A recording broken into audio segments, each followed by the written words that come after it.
అందరికీ సంక్రాంతి శుభాకాంక్షలు తెలియజేసుకుంటూ మా కాలేజీ పైడా డిగ్రీ కాలేజీ తరపున ప్రతి సంవత్సరం జరుపుతున్నట్టుగానే ఈ సంవత్సరం కూడా సంక్రాంతి పండుగలు పైడా క్రాంతి అనే పేరుతో జరుపుతూ ఉన్నాం.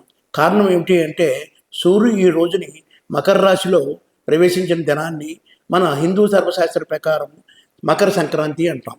ఈ మకర సంక్రాంతి రోజున మనం ఏమి చేస్తాము అనే విషయాలు పూర్తిగా మన పిల్లలు మర్చిపోతున్నారు. పూర్వకాల సంస్కృతి సాంప్రదాయాలు అంటే కోడి పందాలు, గుల్ల బోర్డు పందాలు అనే ఆలోచనలో పడిపోయారు. అలాగే భోగి మంటలు అంటే ఇంట్లో పాడైపోయిన వస్తువులను కాల్చేయడం అనే ఒక ఆలోచనకి ప్రజలు వచ్చేసారు. కాదు, అది తప్పది. ఏమిటి అంటే మన మన మనసులో ఉన్న జరిగిపోయిన బాధలు అన్నీ మర్చిపోయి రాబోయే సంవత్సరం చాలా బాగుండాలన్న ఆలోచనతోనూ అలాగే ఈ రోజుల్లో చలి ఎక్కువగా ఉంటుంది కనుక ఆ చలికి మనం అందరం కూర్చుని దగ్గరగా ఒక చోట్లో కూర్చుని మనం అందరం ఆ పండగ వాతావరణం జరుపుకోవాలని భోగి పంటలు మన పెద్దలు ఏర్పాటు చేశారు. దానికి ముఖ్యంగా ఆవు పేడ పిడకలు అలాగే నీటితో కలిపిన వేసేవారు. ఎందుకు అంటే ఆ ఆవు పేడలో వచ్చిన చుట్టూ ఉన్న వాతావరణాన్ని బాగు చేసి మనకి మంచి ఆలోచనల్ని ఇస్తుంది. అలాగే చుట్టూ ఉన్న వాళ్ళందరికీ శ్వాసకోశ సమస్యలు రాకుండా ఉండాలి అనే ఆలోచనతో మనం అందరినీ ఒకచోట ఉదయాన్నే ఏర్పాటు చేయడం జరిగింది. ఇంకా పోతే రెండో రోజు సంక్రాంతి. మకర సంక్రాంతి అంటే ఏమిటి అంటే మనం పూర్వకాలం నుంచి వ్యవసాయం మీద ఆధారపడి ఉన్నాం. ఈ వ్యవసాయ ఉత్పత్తులన్నీ కూడా ఈ రోజున మనకి ప్రతి రైతు ఇంట్లో లక్ష్మీదేవి కళలాగా వచ్చి మన ఇంట నిత్యం ఉంటుంది. అందువలన ఆ రోజున మనం కుటుంబ సభ్యులందరం పిల్లలు, మనవలు, తాతలు అందరూ కలిసి జరుపుకునే పండుగ ముఖ్యంగా మన హిందూ ధర్మంలో ఉన్నది ఈ ఒక్క రోజే అని మనం జ్ఞాపకం చేయాలి. మర్చిపోతున్నాం మనం. అసలు సంక్రాంతి అంటే ఉత్తినే మేము ఎక్కడి నుంచో వచ్చాం, పిండి వంటలు వండించుకున్నాం, తిన్నాము, వెళ్ళిపోయాం అనుకుంటున్నారు. కాదు, పిండి వంటల్లో ఇప్పుడు తినే కల్చర్ వేరు, మనం వాళ్ళు తింటున్న కల్చర్ వేరు. ఆ రోజున వచ్చిన బియ్యం, కొత్త బియ్యాన్ని ఏదైతే వచ్చిందో ఆ బియ్యంతో వంటలు చేసి ఆ బియ్యంలో వచ్చిన సారాన్ని కూడా మనకి వంట పట్టాలనే ఉద్దేశంతో అరిసెలు, పోకొండలు, ఇలాంటి వడలు, చకిలాలు ఇలాగన్నీ బియ్యంతోనే చేసేవారు. అలాగే బియ్యం పరమాణం చేసేవారు. ఈ మాత్రమే మనకి ఈ పండగ రోజు యొక్క సంక్రాంతి రోజుని మనకు ముఖ్యంగా వండుకునేవి.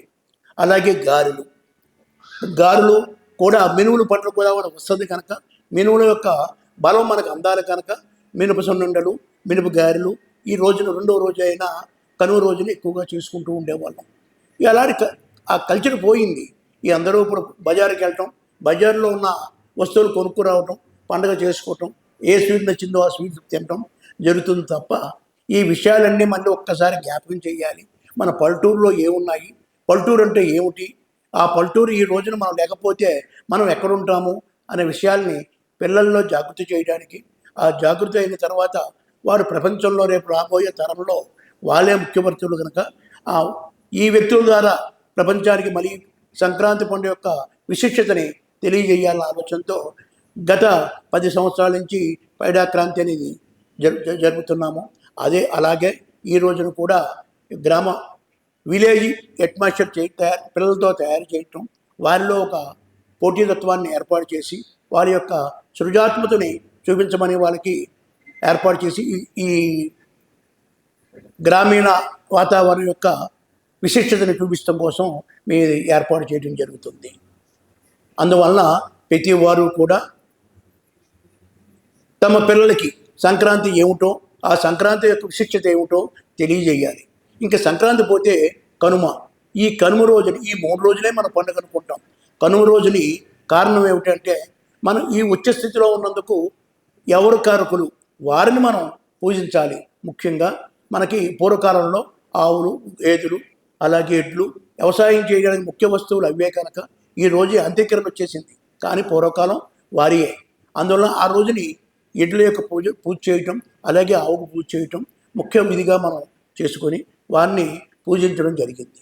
అది గో సంప్రదాయం అనే ఒక ఆలోచనతో మనకి ఎవరైతే సేవ చేశారో వాళ్ళని జ్ఞాపకం చేసుకుని వారిని నిత్యం స్మరించాలి ఆ ఒక్క రోజునైనా అని ఆ కనుమ రోజుని పూజ చేయడం జరుగుతుంది. ఈ పండగ 3 రోజులు విశిష్టత, ఈ 3 రోజుల యొక్క విశిష్టత ఇదే. హలో అండి, అందరికీ నమస్తే అండి. ఫస్ట్ ఆఫ్ ఆల్ మన ప్రసాద్ సార్కి ఈ ఈ సంక్రాంతి క్రాంతికి నన్ను పిలిచినందుకు నా ప్రత్యేక ధన్యవాదాలండి.